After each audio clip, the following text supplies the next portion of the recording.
बिस्मिल्लाहिर्रहमानिर्रहीम अस्सलामुअलैकुम जी। ये हमारी 7th वीडियो है सीरीज़ की study medicine in Italy in English. तो इसमें कुछ क्वेश्चंस हैं, क्वेरीज़ हैं स्टूडेंट्स की, उनको मैं एड्रेस करूँगा। कुछ स्टूडेंट बार बार एक ही सवाल हर वीडियो में पूछ रहे हैं, तो मैंने सोचा कि उनके पहले क्वेश्चंस को एड्रेस कर लिया जाए, फिर अगली वीडियो की तरफ जाएंगे। तो उसमें पहला क्वेश्चन है value of degree compare to Pakistan. अच्छा, अब इस तरह से तो कंपैरिजन करना मुझे नहीं पता मैं कैसे इसको कंपेयर करूं या वो किस तरह से कंपैरिजन चाह रहे हैं, लेकिन इसमें यह है कि अगर आप इटली से क्वालिफाई करते हैं 6 ईयर मेडिसिन प्रोग्राम, तो आपकी ये डिग्री जो है वो पूरे यूरोप में रिकग्नाइज्ड है, पूरी यूरोपियन यूनियन में रिकग्नाइज्ड है। फॉर द टाइम बीइंग इस वक्त जो है यूके में भी रिकग्नाइज है, तो आपको वहाँ पर कोई एग्ज़ाम नहीं देना पड़ता, आपको डायरेक्ट आप वहाँ पर जाके जॉब ले सकते हैं।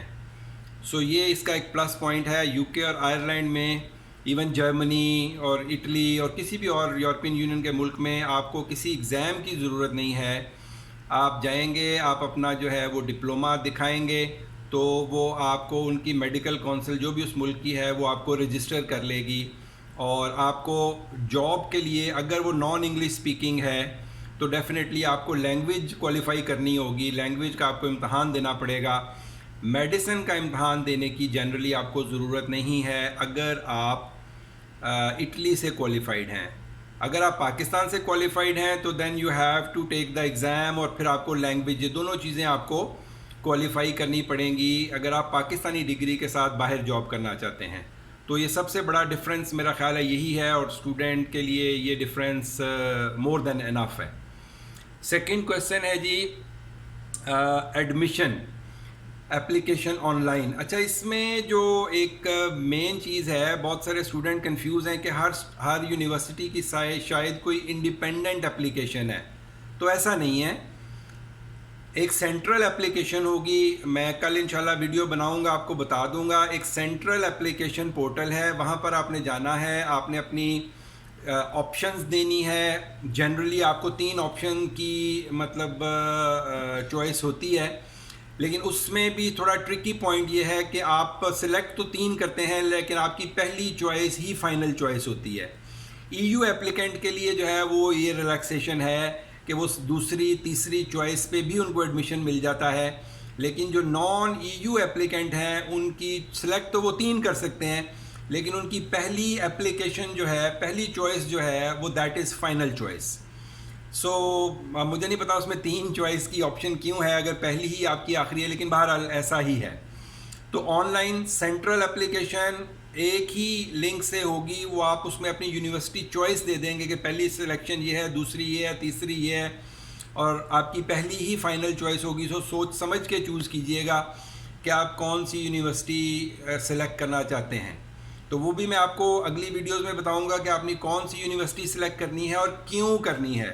ये एक बहुत इम्पॉर्टेंट चीज़ है कि आपने कौन सी यूनिवर्सिटी सेलेक्ट करनी है और क्यों करनी है। अगर आप गलत सिलेक्शन में चले जाएंगे, फॉर एग्जांपल एक आप ऐसी यूनिवर्सिटी सेलेक्ट करते हैं जिसमें सीटें सिर्फ नॉन ईयू की 5 हैं, तो वो बहुत ज़्यादा कंपेटिटिव हो जाएगा और उसमें आपका चांस जो है वो बिल्कुल नेग्लिजिबल होगा। तो डेफिनेटली इंशाल्लाह नेक्स्ट वीडियो में इस हवाले से मैं आपको सारी बात समझाऊँगा। उससे अगला क्वेश्चन है जी scholarship option. Yes, scholarship options हैं, लेकिन वो डिपेंड करता है कि आपकी डॉक्यूमेंटेशन पे, आपकी कम्युलेटिव फैमिली इनकम पे। तो उस पर मैं इंशाल्लाह अलग से एक वीडियो बनाऊंगा कि कैसे आप स्कॉलरशिप के लिए एलिजिबल हो सकते हैं, और अगर आप एलिजिबल होंगे तो आपको कितना स्कॉलरशिप जो है वो मिलेगा। अगला सवाल है जी पाविया सेल्फ एनरोलमेंट। जी, पाविया में मैंने आपको जैसे बोला कि उसकी कोई ऐसे सेपरेट एनरोलमेंट नहीं है। पाविया की एक सेंट्रल एडमिशन पोर्टल है, वहीं पे जाके आपने अपनी चॉइस ऑफ यूनिवर्सिटी देनी है। सो इस तरह से पाविया की अलग से कोई एनरोलमेंट नहीं है। So make it clear. अगला सवाल है जी, हाँ जी, बहुत सारे लोगों ने फ़ोन नंबर मांगा है, मेरा व्हाट्सएप नंबर, तो उसके लिए मैं माजरत चाहूँगा। मैंने उनको भी ये बताया है कि मैं एजेंट नहीं हूँ, कोई प्रोफेशनल एडमिशन कराने वाला नहीं हूँ कि आप मुझे रब्ता करें, मैं आपसे पैसे मांगूँ और फिर हम जो है वो एक दौड़ में पड़ जाएं। कि नहीं मुझे पैसे भेजो फिर मैं बताऊं, या व्हाट्सएवर जो भी है। तो वो इस वजह से फ़ोन नंबर मैं शेयर नहीं करूंगा प्लीज़, क्योंकि मेरी अपनी पर्सनल मसरूफियत इतनी ज़्यादा है कि उसमें मेरे लिए पॉसिबल भी नहीं होगा कि मैं इंडिविजुअली मतलब रिप्लाई कर सकूं और लोगों को एंटरटेन कर सकूं। तो अगेन वो एक बहुत ऑकवर्ड सी पोजीशन हो जाती है, इसलिए बराए मेहरबानी फ़ोन नंबर या व्हाट्सएप नंबर की जो है वो डिमांड न करें, उसके लिए आपका शुक्रिया। अगला सवाल है जी, लास्ट ईयर मेरिट। अच्छा, ये पिछली वीडियो में भी मैंने बता दिया, एज सच दो क्राइटेरियाज हैं उनके। ईयू कैंडिडेट्स के लिए अलग क्राइटेरिया है मेरिट का, और नॉन ईयू के लिए अलग मेरिट बनता है। सो दो अलग मेरिट बनते हैं। नॉन ईयू सीट्स भी अलग होती हैं हर यूनिवर्सिटी में, और ईयू सीट्स अलग होती हैं। सो आप फॉल करेंगे नॉन ईयू कैटेगरी में। अब नॉन ईयू कैटेगरी में मेरिट हर साल वेरी करता है, हर यूनिवर्सिटी का वेरी करता है, तो इसलिए हार्ड एंड फास्ट आपको कुछ भी नहीं कहा जा सकता कि क्या मेरिट होगा। Merit can be even in negative marking, क्योंकि नेगेटिव मार्किंग है तो मे बी आपका स्कोर अगर -2 है, even then you can be admitted. So बहुत सारे लोग इस बात पे हैरान होंगे कि कैसे पॉसिबल है। जी ये बिल्कुल पॉसिबल है। इवन आपके अगर नंबर माइनस में भी हैं नेगेटिव मार्किंग के साथ, तो even then you can be admitted. उसकी रीज़न ये है कि अगर आपकी यूनिवर्सिटी जिसमें आपने अप्लाई किया उसमें सपोज सीटें हैं 50, एप्लीकेंट हैं उसमें 40, और वो 40 एप्लीकेंट में से जो मिनिमम स्कोर है वो -4 है। सो सीटें अगर 50 हैं और एप्लीकेंट 40 हैं तो -4 वाला भी एडमिट हो जाएगा। तो इसमें ये बड़ा एक ट्रिकी सा है मतलब एडमिशन प्रोसीजर इटली का, लेकिन ये ऐसे ही है। सो इसलिए आप ये फ़िक्र नहीं करें कि मेरिट क्या होगा। हाँ, आप ये फ़िक्र करें कि आपने कौन सी यूनिवर्सिटी सिलेक्ट करनी है और उसके लिए आप तैयारी करें। डेफिनेटली अगर आप बहुत अच्छी यूनिवर्सिटी में जाना चाहेंगे, जैसे कुछ स्टूडेंट ने पाविया का जिक्र किया है, तो पाविया का मेरिट हाईएस्ट होता है दूसरे या तीसरे नंबर पे। इटली की बेहतरीन मेडिकल यूनिवर्सिटीज़ में उसका शुमार होता है।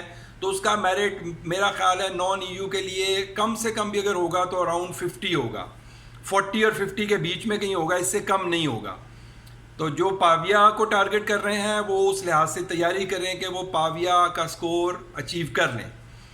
और अगला सवाल है जी, आईमेट प्रेपरेशन। जी आईमेट प्रेपरेशन के लिए मैं इंशाल्लाह वीडियो बनाऊंगा एक दिन में, आपको उसकी सारी जो है वो मैं बताऊंगा। बुक्स आप कौन कौन सी पढ़ें और एग्ज़ामिनेशन का पैटर्न क्या है, और उसके बाद मैं आपसे पिछले 6-7 साल के जितने भी पॉसिबल हुए आपसे पास्ट पेपर भी शेयर करूंगा, ताकि आपको आइडिया हो कि पेपर किस पैटर्न पे आता है और आपने उसकी तैयारी कैसे करनी है। तो ये इंशाल्लाह नेक्स्ट वीडियो में ये भी मैं आपसे शेयर कर दूंगा। उससे अगला सवाल जी, एक साहब ने पूछा कि जी मेरे पास ए लेवल की सनद नहीं है और it will be available after the entry test और ब्ला ब्ला ब्ला। तो उसके लिए ये है कि अभी आपको किसी सनद की सच ज़रूरत नहीं है एंट्री टेस्ट के लिए। एंट्री टेस्ट के लिए आपने ऑनलाइन एनरोलमेंट करनी है। एनरोलमेंट करने के बाद आपने उनकी फ़ी पे करनी है, अपना सेंटर सेलेक्ट करना है, एंड दैट इज़ ऑल। आप एनरोल हो जाएंगे, you are eligible for examination. उस वक्त तक, इस वक्त तक, एंट्री टेस्ट तक आपको किसी भी फाइनल डॉक्यूमेंट की ज़रूरत नहीं है। हाँ, अगर आप उससे पहले एम्बेसी जाना चाहते हैं, प्री एनरोलमेंट कराना चाहते हैं, प्री रजिस्ट्रेशन कराना चाहते हैं एम्बेसी के साथ, तो एम्बेसी डेफिनेटली आपसे फाइनल डॉक्यूमेंट मांगेगी। सो आप इंतज़ार करें, अपने डॉक्यूमेंट मुकम्मल करें, एंट्री टेस्ट दें। आप ये प्री रजिस्ट्रेशन, प्री एनरोलमेंट, आप एंट्री टेस्ट के रिज़ल्ट के बाद इवन आप अगर क्वालिफाई कर जाते हैं तो डायरेक्टली हर चीज़ हो जाएगी। आपको 2 स्टेप्स में करने की ज़रूरत नहीं। आप जाएंगे और वो आपको एनरोल भी करा देंगे और वो आपको वीज़ा भी इशू कर देंगे। तो ये भी थोड़ा एक ट्रिकी है इटली एम्बेसी के हवाले से, लेकिन बहरहाल दैट इज़ डूएबल। आप एग्ज़ाम दे पाएंगे, आपको किसी फाइनल डॉक्यूमेंट की ज़रूरत नहीं है, आपको किसी इक्विवेलेंस की ज़रूरत नहीं है। आप सिर्फ एनरोल कीजिएगा एग्ज़ाम के लिए और आप एग्ज़ाम के लिए एलिजिबल होंगे। उससे अगला है जी, marks in FSc and A levels. अच्छा, ये भी अब अगेन जैसे मैंने पहले बताया कि ये भी एक ट्रिकी सवाल है। बेसिकली यूनिवर्सिटीज़ को इससे कोई कंसर्न नहीं है कि आपके मैट्रिक में कितने नंबर हैं, ए लेवल्स में कितने नंबर हैं, एफएससी में कितने नंबर हैं, ओ लेवल में कितने नंबर हैं। उनका मेन कंसर्न ये है कि आप उनका एंट्री टेस्ट क्वालिफाई करें। अगर आप एंट्री टेस्ट क्वालिफाई कर लेते हैं तो this is the last and final criteria, you are admitted. अब यहाँ पर टर्निंग पॉइंट ये है कि एम्बेसी जब आप जाते हैं तो एम्बेसी आपसे दो चीज़ें मांगती है जो कि यूनिवर्सिटी जनरली डिमांड नहीं करती एडमिशन से पहले। वो दो चीज़ें ये है कि आपका एक तो वो मांगते हैं इंग्लिश लैंग्वेज का सर्टिफिकेट, एम्बेसी में ये मस्ट है। ये आपका इंग्लिश प्रोफिशेंसी लेटर नहीं चलेगा आपकी यूनिवर्सिटी या कॉलेज का। कराची कॉन्सुलेट वाले एक्सेप्ट कर लेते हैं टाइम टू टाइम, लेकिन इस्लामाबाद एम्बेसी वाले किसी सूरत एक्सेप्ट नहीं करते। वो आपसे इंग्लिश लैंग्वेज टेस्ट मांगते हैं। तो वो आप कोशिश करें, अगर आपने नहीं क्वालिफाई किया तो आप इंग्लिश लैंग्वेज टेस्ट क्वालिफाई करें। और दूसरी चीज़ जो है मार्क्स की अगर बात करें तो एटलीस्ट 60%, कट ऑफ तो मैं नहीं कह सकता, ये भी एम्बेसी पे डिपेंड करता है कि वो आपको 60% पे वीज़ा दे दे। अगर अच्छे मार्क्स हो तो बहुत अच्छी बात है, लेकिन मिनिमम कट ऑफ जो है वो एटलीस्ट आपके 60% मार्क्स इन एफएससी होने चाहिए। और उससे अगला सवाल जो है जी, वो एड्रेस हो गया कि पाविया की ऑनलाइन रजिस्ट्रेशन, कोई रजिस्ट्रेशन नहीं है। हाँ, पाविया की ऑनलाइन प्री एक्सेप्टेंस के लिए भी उन्होंने चेंज कर दिया है। ईमेल से भी मे बी पॉसिबल हो, पहले ईमेल पे हो जाता था, मैंने शेयर भी किया पिछली वीडियो में, लेकिन अभी उन्होंने ऑनलाइन पोर्टल पे एक लिंक दे दिया है कि आप उसके थ्रू ऑनलाइन जो है वो प्री एक्सेप्टेंस लेटर के लिए अप्लाई करें। तो वो इंशाल्लाह मैं इसमें वीडियो के नीचे लिंक में शेयर कर देता हूँ। जो लोग पाविया के लिए ऑनलाइन रजिस्टर होना चाहते हैं प्री एक्सेप्टेंस के लिए, वो हो जाएं।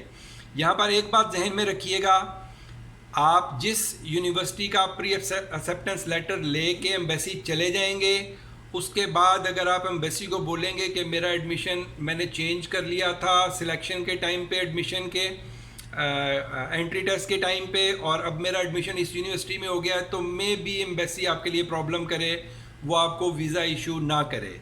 सो ये एम्बेसीज़ के पॉइंट्स थोड़े बिल्कुल ट्रिकी किस्म के होते हैं, तो उसके लिए कुछ नहीं कहा जा सकता। सो सोच समझ के जिस यूनिवर्सिटी के लिए आप समझते हैं कि आप क्वालिफाई कर सकते हैं, मेरी अगली वीडियोस देखें, उसमें आप असेस करें अपने आप को कि आप कहाँ पर स्टैंड कर जाएंगे। तो फिर उन यूनिवर्सिटी का एक्सेप्टेंस लेटर जो है वो प्री एक्सेप्टेंस लेटर जो है वो उनसे तलब करें, एट रैंडम किसी भी यूनिवर्सिटी से ना करें तो बेहतर है। तो ये हो गया जी क्वेश्चंस की हद तक। तो इंशाल्लाह फिर अगली वीडियो में मज़ीद बात करते हैं। आई होप मैंने आपके सारे क्वेश्चन एड्रेस कर दिए हैं जो अभी तक मुझे मिले थे। फर्दर भी अगर कोई क्वेरीज़ हैं तो आप बिल्कुल कमेंट सेक्शन में कमेंट करके अपने सवाल भेज सकते हैं, मैं टाइम टू टाइम उनको एड्रेस कर दूंगा, आपको उनका जवाब दे दूंगा। रेगुलर वीडियोस के लिए आप चैनल को सब्सक्राइब कर सकते हैं, बेल आइकन को दबा सकते हैं, ताकि जो भी नेक्स्ट वीडियो आए वो आपको इमीडिएटली अवेलेबल हो जाए। अस्सलामु अलैकुम।